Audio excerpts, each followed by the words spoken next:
Rizwana ma'am வணக்கம். வணக்கம். எங்கேருந்துமா பேசுறீங்க? தாராபுரத்துல கால் பண்றேங்க. என்ன சந்தேகமா? டாக்டர் கிட்ட உங்க கேள்வியை கேட்கலாம். எனக்கு வந்து 14 வயசாச்சுங்க. சரிங்கம்மா. ரொம்ப தலையில பொடுகு கொட்டிக்கிட்டே இருக்குங்க சார். ரொம்ப திக்னஸா முடி வைக்கிறா. காலையில 4:30 4 மணிக்கெல்லாம் எந்திரிச்சு படிப்பா. நைட்டு நல்லா தூங்கும். 10 மணிக்கு தூங்கினா காலையில நேரமே எந்திரிச்சிருவா. சரிங்கம்மா. ஆனா வந்து முடி வந்துட்டு கொட்டிக்கிட்டே இருக்குங்க சார். எவ்வளவு நாளா இப்படி இருக்குமா?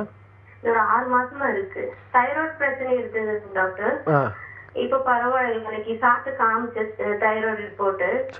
டேப்லெட் வந்து சாப்பிட வேண்டாம் சொன்னீங்க. சரி. இப்ப வந்து டேப்லெட் எல்லாம் நிப்பாட்டி ரொம்ப நாள் ஆச்சு. ஆனா இப்ப 6 மாசமா ரொம்ப மூக்கு ஒட்டிக்கிட்டே இருக்குங்க சார். சரிங்கம்மா, இதற்கான தீர்வு நான் சொல்லித்தரேம்மா. தொலைபேசி வச்சிருங்க, தொலைக்காட்சி பாருங்க. இப்போ உடம்புல தலைமுடி கொட்டுது அப்படிங்கிறது ஒரு நோயுடைய வெளிப்பாடாகவும் இருக்கலாம், உடலுடைய சத்து குறைபாடாகவும் இருக்கலாம். எப்போவுமே நம்ம முதல்ல பார்க்க வேண்டியது பெண் குழந்தைகள் வரும்போது நோய்களை விட சத்து குறைபாடு சார்ந்த விஷயங்களுக்கு ஒரு முக்கியத்துவம் கொடுக்கணும். தலைமுடி கொட்டுவது அப்படிங்கிறது ஒரு தலைமுடி நோய் அல்ல, அது ஒரு தோல் நோய் அப்படிங்கிற ஒரு புரிதலை நம்ம முதல்ல வச்சுக்கணும்.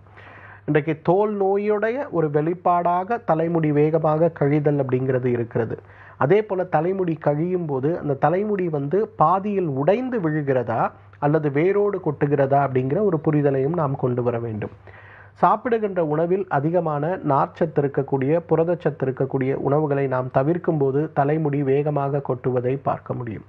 தண்ணீர் குடிக்காமல் இருக்கும்போது, மலத்தை அடக்கக்கூடிய, அதாவது மலச்சிக்கல் அப்படிங்கிறது வேற, அந்த மலம் வருது நம்ம போகாமல் அதை அடக்கி வைக்கிறோம் அப்படின்னும் போது, சிறுநீர் கழிக்காமல் நாம் அடக்கி வைக்கும்போது, அதே போல் இரவு தூக்கம் நமக்கு குறையும் போது, காரமான உணவுகள், புளிப்பான உணவுகள், உப்புச்சத்து இருக்கக்கூடிய உணவுகள் மேல் மட்டும் நமக்கு பிரியம் அதிகரித்து தினசரி ஊறுகாய் சாப்பிட்றவங்களுக்கெல்லாம் மண்டையில் முடியே இருக்காது. ஸோ இந்த மாதிரி புரிதல்கள் நமக்கு தேவை.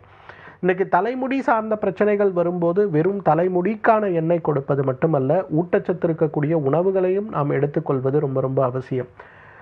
பித்தம் சார்ந்த காரணிகள் நம்ம உடம்புல அதிகமாகும் போது நிச்சயமாகவே தலைமுடி கொட்டுதல், தலைமுடி உதிர்தல், தலைமுடியுடைய திடத்தன்மை குறைதல், தலைமுடி வெள்ளையாக மாறுதல் அப்படிங்கிற எல்லா பிரச்சனைகளும் ஏற்படுவதை பார்க்க முடியும்.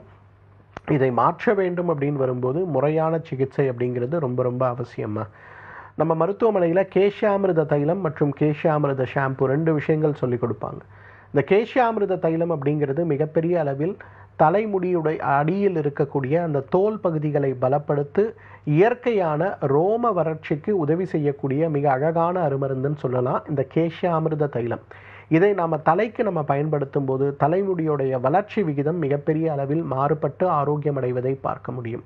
அது மட்டுமல்ல, கேஷாமிருத கேப்சூல்ஸ்ன்னு சொல்லக்கூடிய மாத்திரை தலைமுடி வளர்வதற்கு தேவையான ஊட்டச்சத்துக்களையும் உடலில் இருக்கக்கூடிய பித்தம் சார்ந்த காரணிகள் உடலில் இருந்து குறைந்து உடலை ஆரோக்கியப்படுத்துவதற்கு நமக்கு உதவி செய்கின்ற அழகான அருமருந்தாக இந்த கேஷாமிருத கேப்சூல்ஸை நம்ம சொல்லலாம்.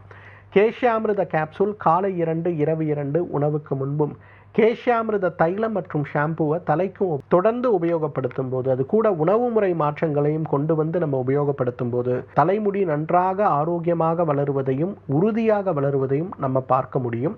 முதலுதவி மருந்தாக இந்த கேஷாமிருத கேப்சூல் காலை 2 இரவு 2 உணவுக்கு முன்பும் கேஷாமிருத தைலத்தை வெளிப்புறமாக பயன்படுத்துங்க. உங்களுக்கு எப்போ நேரம் கிடைக்குமோ மருத்துவமனையை தொடர்பு கொண்டு டாக்டர் அஜிதா, டாக்டர் ஐஸ்வர்யா மற்றும் டாக்டர் ஷர்மிளா, டாக்டர் ஜெயரூபா 4 சிறப்பு மருத்துவர்களை ஆன்லைன் மூலமாக உங்கள் வீட்டிலிருந்தே வீடியோ கன்சல்டேஷன் மூலமாக ஒரு முறை கன்சல்ட் செய்ய முடியுமான்னு பாருங்கள். அல்லது என்னுடைய முகாம் உங்கள் ஊர் பக்கத்தில் எங்கே நடக்குதுன்னு பார்த்து ஒரு முறை நேரில் சந்திக்க முடியுமான்னு பாருங்கள். முதலுதவி மருந்தாக கேஷாமிருத கேப்சூல் மற்றும் கேஷாமிருத தைலத்தை பயன்படுத்துங்கம்மா. நல்ல மாற்றங்கள் ஏற்படுவதை பார்க்கலாம், கவலைப்படவே வேண்டாம்.